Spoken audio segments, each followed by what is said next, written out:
We on? Ooh.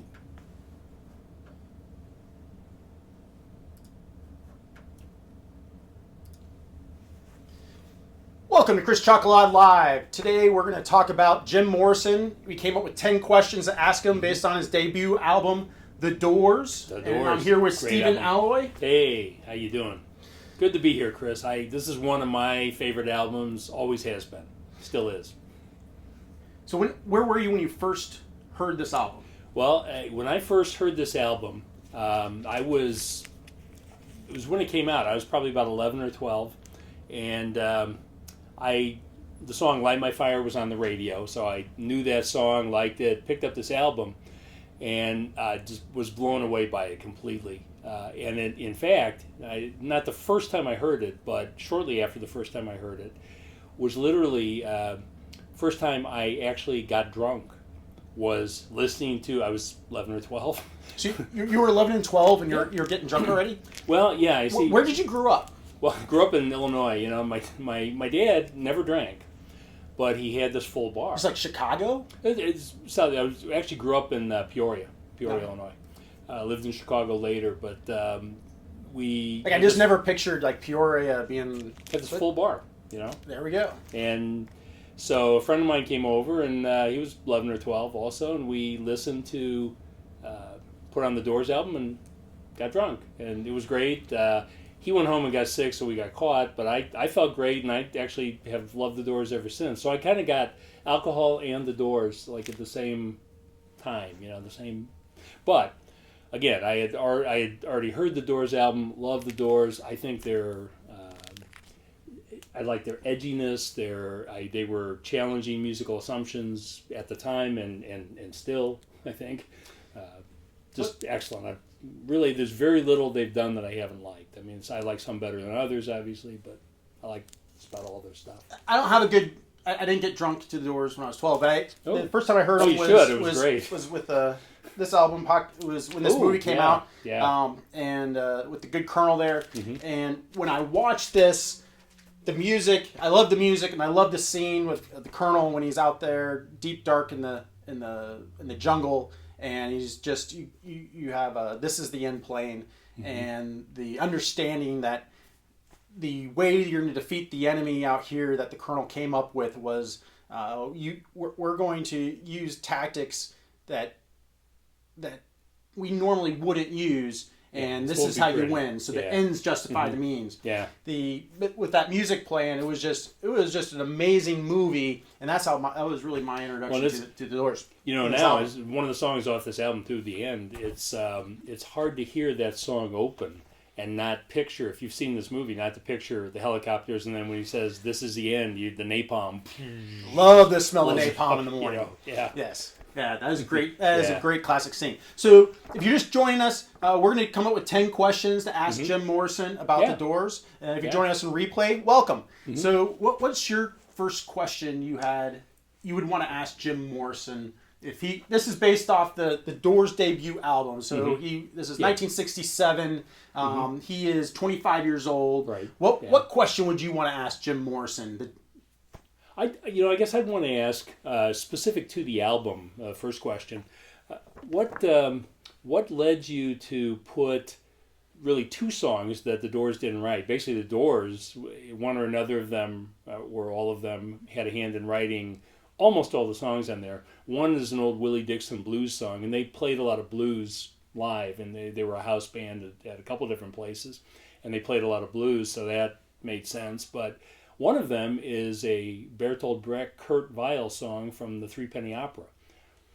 But where'd that come from, guys? I mean, that's way out there. I don't know that you were doing a lot of that at the Whisky A Go Go, so that's right. Where'd that come from? Could it just simply been he had writer's block? I heard the story that like he said there was homework. Everyone had to go home and write a song, and Bob Krieger was the only one that did his homework, and that's where Light My Fire. Light My Fire. Yeah, Light My Fire. Pretty good homework. It worked out okay. So maybe they just like he only came back with homework, and then one of the other guys came up and raised their hand and said, "Oh, how about?"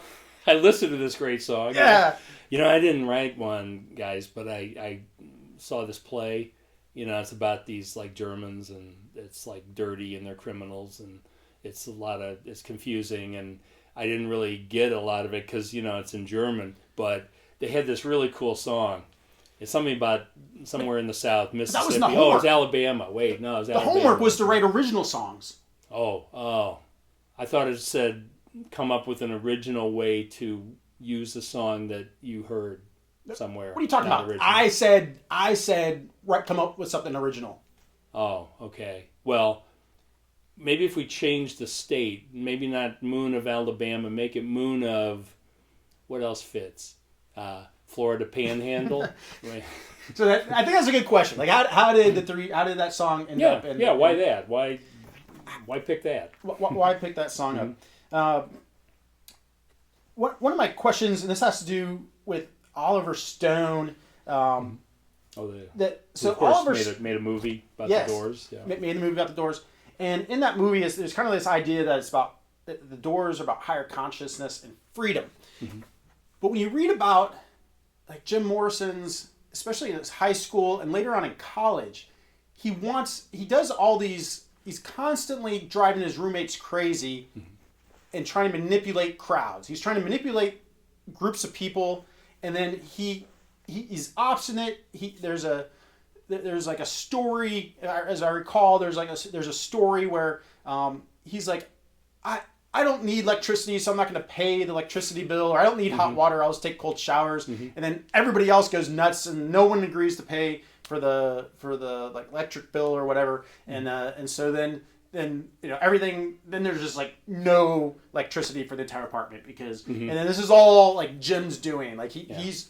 So my question to Jim, like, how much of what he was doing, especially in this debut album. When you watch him, as you're watching him in front of the crowds, is he just carrying on some of these experiments he did as a college student of like, how do I manipulate the crowds and get them to do what I want them to do? Or is he actually on this higher journey? I mean, he's taken to heart. I know he was a Nietzsche fan, if I'm saying that right. Yeah, and, Nietzsche and Celine, one of the songs here, End of the Night, based on work by Louis Ferdinand Celine, who was... That's pretty impressive. A nihilistic writer. You might be a lawyer. Why, so, in my day job, but don't let that bother you. So I think that's my question. I think we're on question... So we've asked... Those are two questions. Those are two. So we need to go to question 3. Well, just thinking about your second question, I think that's a good question because he certainly...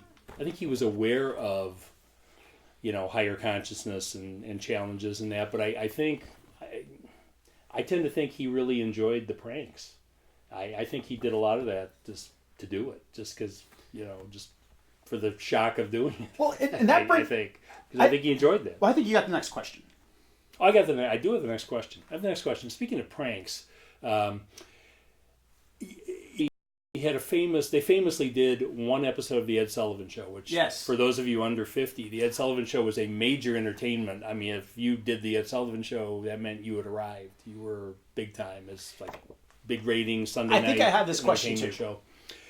They did they got asked to do the Sullivan Show, and they were going to sing "Light My Fire," but one of the lyrics is, we couldn't get much higher, and Sullivan's people said, "No, it sounds like a drug reference." And it probably was. So he said they had him say some other word better. The word was better. Yeah, it doesn't even rhyme. I know. We couldn't get much better. So they, of course, they say, "Yeah, sure, we'll do that." Sullivan Show would go live. They would, broadcast it live, at least to the East Coast, and I think they taped that for the West Coast, but he's out there live to do it, and they say couldn't get much higher. So afterwards he said, Sullivan came back, wouldn't shake hands with them. He would always shake hands with people, but wouldn't shake hands with them. Said, you know what, you're never going to do the Ed Sullivan Show again. And supposedly Morrison said, dude, we just did the Ed Sullivan Show. Yeah, he just did that. So we just did the Ed Sullivan Show. So what's your question there? Well, of course, did he regret that? Did he maybe think, because, okay, you did one, but maybe you could have done others, and that probably dissuaded some other shows from having you on, maybe, I don't know. So my version of that is, I'm wondering if it was just an accident. Like some people portray it like, oh, he's a rebel. He's going to say higher anyway. But like they say, like at Whisky A Go Go, he's a shy singer still. Sometimes he still has his back to the crowd. He walks into the Ed Sullivan Show, and this is the first time he's on Ed. I mean, you're on national TV, and now you've got a bunch of lawyers where you have to sign over and over again. Whatever you do, don't say the word higher. Don't say higher. Don't say higher. And so you sign don't this. Think higher, don't say higher. Yeah, don't think higher. Don't say. And of course, you tell somebody not to say higher. Yeah. What are you going to do? Of course, you're going to say higher. Don't think about monkeys. Okay. Yeah, and so now you're monkeys. Yes, I got monkeys in my head right now. You were thinking about monkeys. You Never would have thought of around. monkeys, but now monkeys. And now I'm looking at my cat and it's thinking monkey. Monkeys. So there we go. yes, yes, exactly. Monkey. Right? And so how I'm thinking it wasn't so much. My question wasn't so much regret. Was I think my version of that question is, was it just actually an accident? Because then everyone's telling him not to say higher, and he at this point, I mean, he's not really that much of a. When you look at the history, I mean, he's kind of a rebel, but I mean, he grows up in a fairly wealthy, wealthier family. He goes to college. I mean, he's reading. He's definitely Nietzsche. an upper class rebel who, his dad's a Navy admiral, so he's a rebel, but he's kind of a rebel at a very high level. It's like.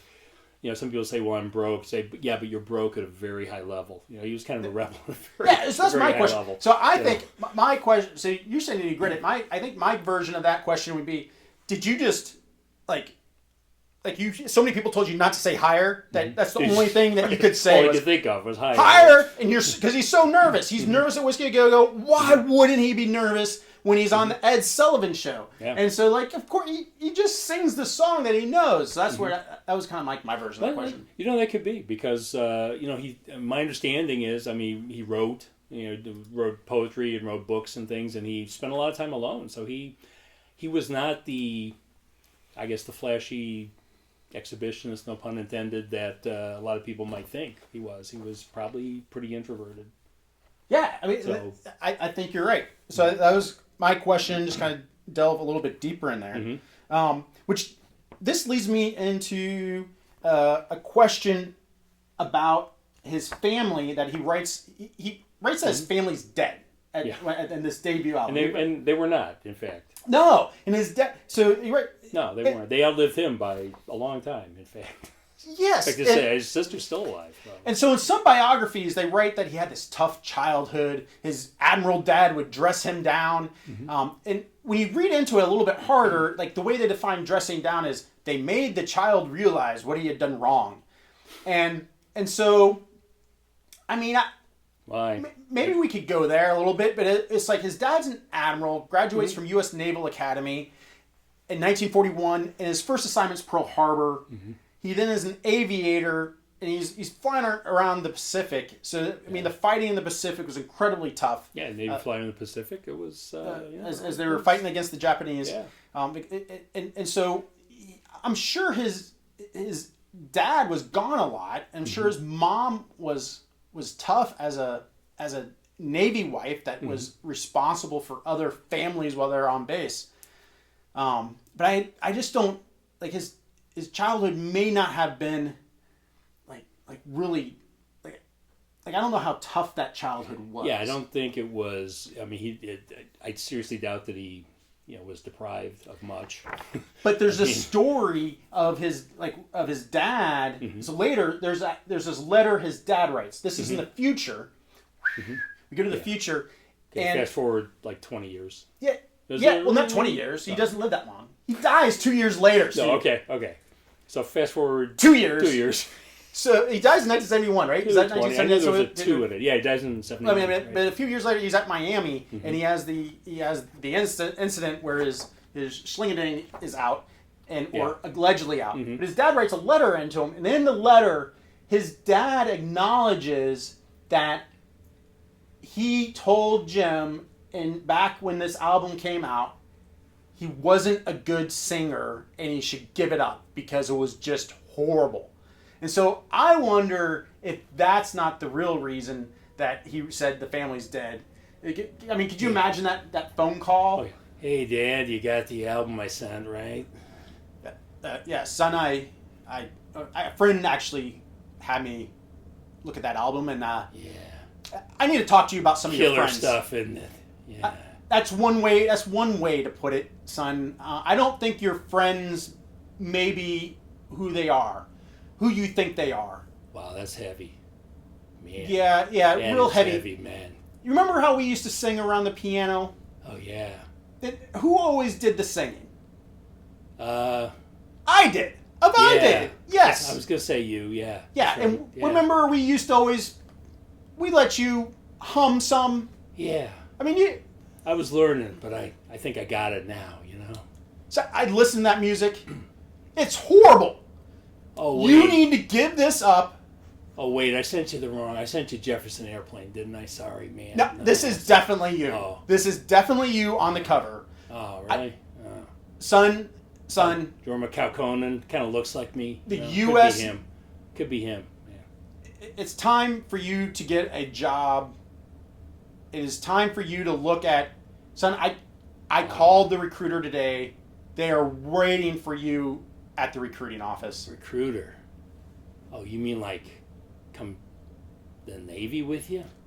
Son, yeah. So I'm wondering if like that conversation's got Jim so pissed at his dad at that moment that he's just like, the family's dead. Dead to me. They're dead to me. Whatever. So they're dead. Yeah. So I don't think he was actually saying this. Yeah, it wasn't like a statement against Vietnam. They were not dead for like quite some time. He's 25, so I think that might have just hurt his feelings so much. He's like, the family's dead. Dad told me I'm not a good singer. Well, and too, unfortunately, as much as I appreciate the Doors music and Jim Morrison's work, I don't know that he's the best authority on his own story, because one of the signature stories that he would always tell is that as a young child, the entire family was in the station wagon or whatever and was on a trip, and they drove past a traffic accident, and there was a Native American that was laying on the pavement, and supposedly this Native American, according to Jim Morrison, the Native American died right as they drove past, and the spirit passed into Jim.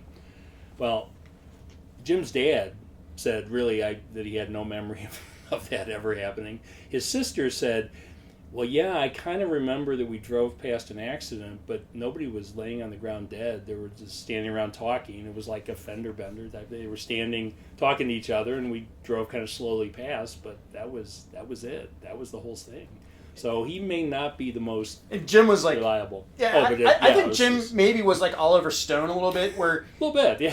The story, it's not so much that the facts are correct, but the emotion you have needs to be correct. So if Jim was telling you this story and you didn't react the way you wanted him to, the story became, it wasn't just a fender bender. It was mass slaughter. Oh, yeah. There were brains everywhere. My dad had to get out of the car and take mom, and he was wiping the blood off her white blouse as it wrote in the blood, love. And he never saw love again the same way after that moment. It was just so horrible. And ever since then, I've been in therapy. Well, yeah, I mean, the song lyric they wrote from the ghost shatters the fragile eggshell mind. Yeah. So, I mean, literally, this Indian's ghost came in. So maybe it was just like he wanted us. Probably didn't happen. And that's what I love the album, because he tries to convey that emotion in his songs, and the keyboard and the drums is all just amazing, and it gets that emotion across. But I think Jim was more about conveying the emotion. So I agree with that. I think that's a good question. What's your question on that one? That was did that actually happen, or did he exaggerate the? No, that wasn't a question. I was riffing on your question. Oh, riffing my question. But I do have a question. What is your question? I do have a question that relates to his emotion. So that is a good lead-in. They were a house band at some dumpy place, and then they got hired to be a house band at the Whisky A Go Go, which was a very preeminent rock club. Still is. I don't know if it's preeminent anymore, but it was a big deal in the '60s. And they would open for major acts that would come in, and they would do. They were playing for them, which Van Morrison's, I guess, came out of Ireland. Mm-hmm. Yeah, they opened for Johnny Rivers was a big headliner there, and they'd open for him. They do 2 sets a night, and they were house band there for quite some time. Well, one night they played their first set, and Morrison wasn't there. It was just the three others. And so one of the owners said, hey, I'm paying for 4 guys. I want 4 guys. I want, you go get Morrison the second set or you're in trouble. So they went back to where he lived, and they found him. He was literally wearing underwear and boots. That was it. And was tripping. And they said, hey, come on, we got to do the second set. So he got dressed, came over, made it to the second set. At that second set, he early on in the set, he says, let's do The End, which is, of course, the long song that ends the first album. And, generally, Manzarek, Ray Manzarek said, it's the song's The End. We do that at the end, right? I mean, that's so no, I want to do it. He's now. Amazing. Like when you watch the video of this going on, just like the band is just so supportive of him. They try to follow him. Yeah, it was just. I mean that. So he comes on. They do The End, and there's a long instrumental part in the middle, and he begins improvising lyrics. Now the lyrics are on the album, but they didn't exist when they first started doing the song. So he begins improvising these lyrics. The killer awoke before dawn. All this, and basically, and it gets to essentially an Oedipus Rex thing. He says, Father, yes, son, I want to kill you. Mother, yes, son, I want to, and screams the F word. Well, this by this point, people at the Whisky A Go Go they had stopped dancing. They had go-go girls who had stopped dancing. They were just kind of looking like, what is this? What's going on? Well, he screams this. They do manage to finish the set, but the guy comes out and says, and a great little tag to this too. The guy comes out and says, you know what? You can't say that about your mother, on the Whisky A Go Go stage. You guys are fired. Robbie Krieger, the very practical guitarist and author of Light My Fire, said, hey, this is Thursday night. Weekend's coming up. You want us to play the weekend, or are we fired right now? The manager thought about it for a minute. He said, yeah, play the weekend. You're fired Monday. So, that's just a great club story there. But I guess my question with that is, what was that like? I mean, the house band there was a pretty good gig. You get fired from that. How'd that work? Well, and really, how'd you get hired into that to begin with? I mean, see, that's my question is like how'd you get that? That's a pretty good job for those guys. A recent there was an allusion or a reference that maybe the person that came up with Axe liked Jim, and so in my mind, this woman was there's like this Italian grandmother that is putting together the Axe from Whisky A Go Go. Could be, sure. And she's like, Jim, I really like your music and your voice. Hey, Anna Maria, yeah, I like you too.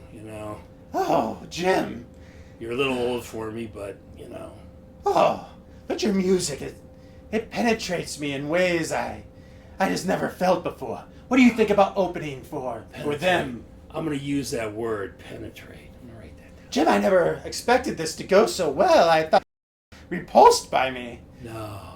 Anna Maria, you're great. You're a freak, Jimmy. Yeah. You're a freak. Right. So that's my question. Is like, and I think that brings us to question 6. Like, how do we get hired at Whisky A Go Go? And I think your question was like maybe what went on with the right. Yeah, what went on with that story? So there's a couple of Whisky A Go Go questions there.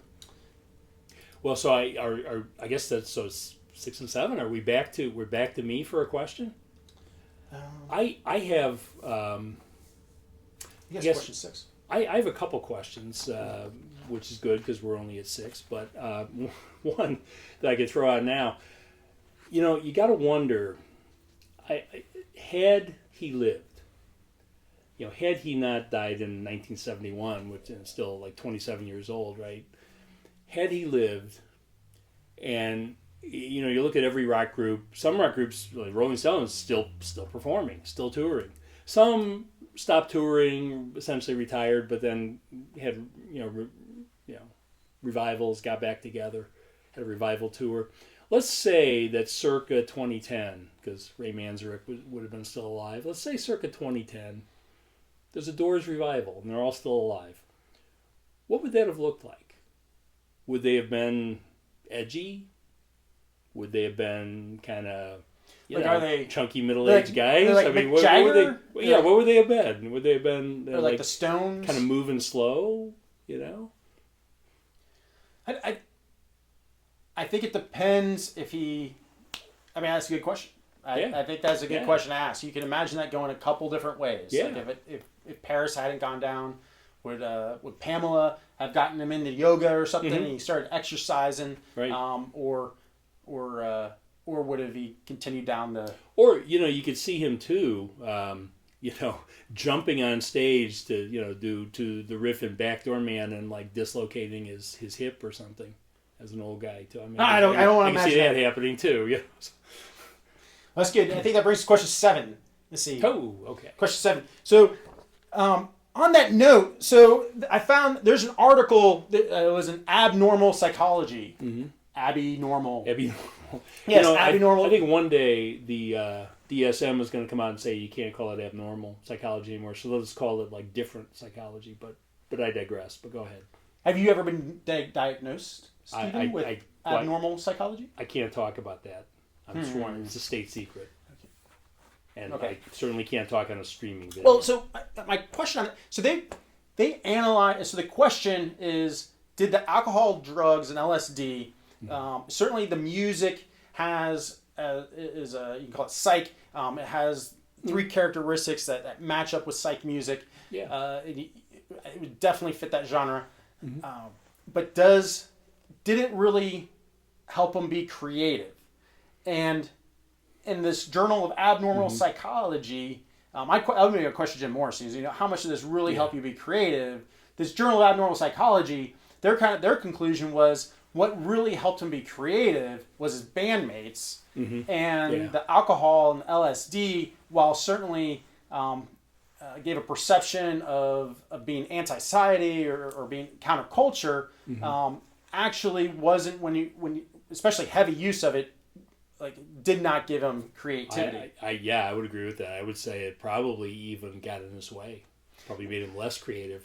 Although, you see, the thing about that is, I bet he felt like he was incredibly creative. But, the fact of that is he probably wasn't. He probably would have been a whole lot better if he had not done that. Or not done it as much. What's interesting to me as well, like kind of the counterpoint to that maybe, is just at least on the LSD side, is Steve Jobs, when I read his autobiography, he talks about how he did LSD, and he really thought that for a while there he would not want to hire people, or if he was hiring a programmer, he would be like, "What, you never dropped LSD before?" And then well, programmers, that makes sense. Yeah, of course. Musicians, programmers not. But I think the other part is probably his moderation. Like I think Jobs didn't continue to do LSD. Oh yeah, no, he's not doing it like every day. Like supposedly, according to Ray Manzarek, the summer that they met after they met in school, they actually formed the Doors. Jim Morrison was basically living on what he called canned beans and LSD. Yeah, so I think... So, yeah, no, he was doing it a lot. And so maybe it was just the moderation, like the microdosing. Maybe that would be okay, but again, the Journal of Abnormal Psychology, their conclusion was... And I think when you listen... when you really listen to the music and how much the whole band supports Morrison, I think that makes sense, the creativity. But that would be my question to Jim, was how much do you really feel that the LSD... or dropping acid helped your creative process in the heavy alcohol use, or do you feel like maybe you would have been more creative if you just had played around with your... I came out wrong. If you played with your if your which that can hold you back too. But yeah, so I would agree. I think I think we're on question 8. We're on question 8. Yes. Oh my gosh. Question 8. Well, I think with question 8, where I'd like to go is we just mentioned Ray Manzarek, the keyboardist on the Doors, he and Jim Morrison really started the Doors, and then Ray Manzarek got the other two involved. They actually met for the first time in UCLA Film School, but then they parted ways and spent a few years doing other things. they met again in one summer when Ray Manzarek was just sitting on Venice Beach, and Jim Morrison lived in the Venice Beach area, which was not maybe the upscale area it is now at that time, and was walking around, and they ran into each other, and he said, "Hey, what have you been doing?" And so Jim said, "Well, I've written some songs," and he sang Moonlight Drive. As I've been working on it, and Manzarek immediately thought, hey, we could form a rock group, because he had been in a rock group, Manzarek. Then he knew some people from Transcendental Meditation, this was not Jim Morrison's thing, but the other two guys and Ray were involved in that, so he brought these two guys in. So I guess I'm wondering, what if Ray hadn't gone to the beach that day? What would he have done? What would Jim Morrison have done? Would we know Jim Morrison? I mean, because he was also a writer, filmmaker. Would we know him? Would he be like the Oliver Stone?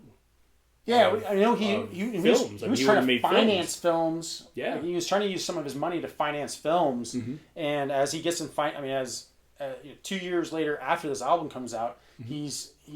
he can no longer afford to fund the film that he's trying to make. So you're right. So if he had become a film. If he put all his creative pursuits into filmmaking, right. What would those films have looked like? Right? I don't know. It's kind of interesting to think about that. I think too, just kind of a related. I don't know if this counts as the next question, but I think this is maybe something for an essay question for all of you out there, and something to debate next time you get into a drunken discussion of, this group was better before this album or whatever. When we think of the Doors, we do think of Jim Morrison, but how much of the Doors was really Jim Morrison, and how much of it was really Ray Manzarek? Yeah. Because, you think about it, Ray really put the group together. I mean, he found the other two guys, and he talked Jim into doing this. He really put the group together. He did the keyboards, and you think at that time, most groups were heavily guitar bands. And there was a guitar, of course. Robbie Krieger played guitar, and they were not without a guitar, but they were really a keyboard band that had some guitar. And most bands were like major guitar bands that had like a few seconds of keyboard. So as far as the musical sound, I don't know. I think that's a good essay question to debate the next time you're really have like nothing else to do. You could debate. I think that's good. I think because I do think like Oliver Stone's movie kind of brought to the forefront Jim Morrison, mm-hmm. but really doesn't highlight the creative genius of Ray. Yeah, and so I think that is a great question. That brings us to question. Oh, were you on? That was question 9. And so this brings us to question 10. Question 10. Drum roll, please. So maybe we should say, this is the end. This is the end. We're going to break on through the question 10. Right. So I have this question. What's his deal with his relationship with women? In particular, he has this, this goes back to, he has this quote where he seems like he's upset almost at his father about, my father's in charge of 4,000 sailors, but when he comes home, mom's in charge, and he seems upset about that still. Like his dad isn't like this dictator at home. He seems upset that his mom is still in charge when his dad comes home, and so he really seems to have this skewed viewpoint of what this his dad does in the Navy, and the idea that when he comes home, he's also going to start ordering around. He's going to command. He's going to order around his wife and the kids and everybody. And so Jim doesn't seem to like that. It seems like he wants to have like a Napoleon father, like where he comes in and he's like the king and says what he says goes. And Jim doesn't like this at all. And then he also has this quote about, or it's attributed to him that he wants his partner to take like whatever his defects are. He wants his partner to absorb those so that so as they come together, they're sort of this perfect soulmate. So they absorb the defects. But that's also quite. I mean, that kind of describes like a codependent, bad relationship like at its Well, core. Pretty heavy substance abuser, so that is possible. Yeah, it is. You know? And so you need somebody. That you is need, possible. Yeah, and so you need like someone that's going to be codependent on you to support these horrible habits.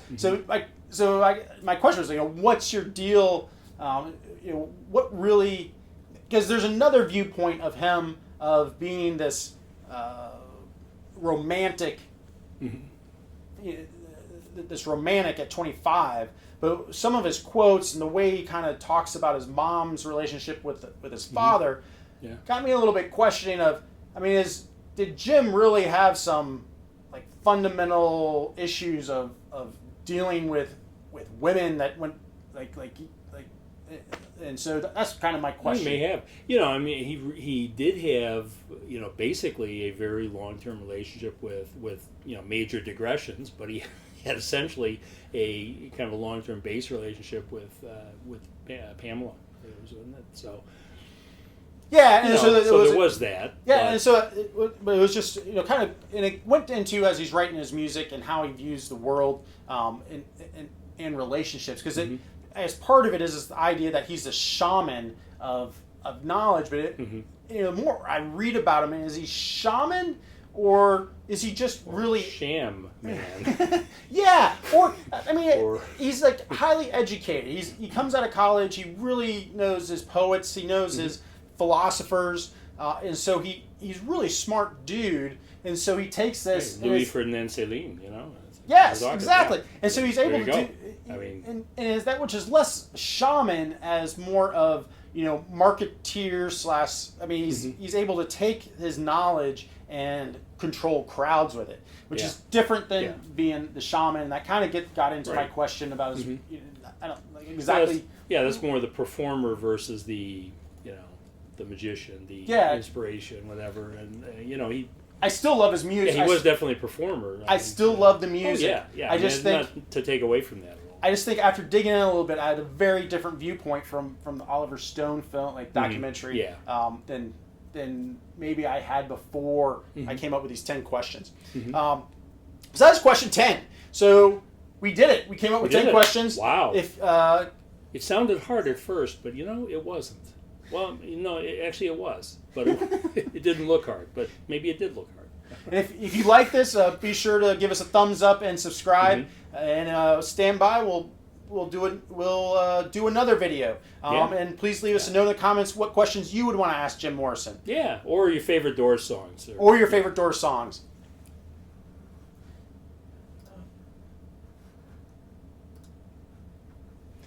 Remember to subscribe.